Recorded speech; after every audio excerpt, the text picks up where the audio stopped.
பேர் பார்த்தீங்கன்னா கை கட் பண்ணிடுவாங்கம்மா.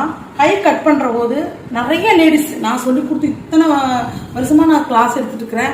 இத்தனை வருஷமா செய்யறது நாம எவ்வளவு தெளிவா நம்ம பக்கம் இருந்து இப்படி போடணும், அதாவது நம்ம பக்கம் ஃபோல்டிங் பக்கம் மடிப்பு பக்கம் ஆப்போசிட்ல தான் வெட்டு பக்கம் இருக்கணும்.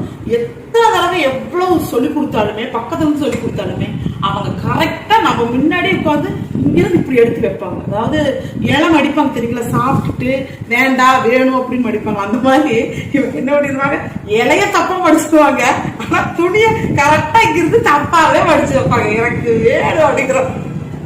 அப்படி இல்ல, நம்ம கை கட் பண்ணும்போது கரெக்டா நமக்கு வேண்டாங்கிற மாதிரி இப்படி கட் பண்ணா மடிப்பு பக்கம் நம்ம பக்கம் வந்து. இது முக்கியமான டிப்ஸ் தான். நிறைய லேடிஸ் இது தப்பு பண்றாங்க. அப்புறம் கையில ஜாயின் போட்டுருப்பாங்க, லைனிங் தானே பரவாயில்லைங்க அப்படி இருப்பாங்க.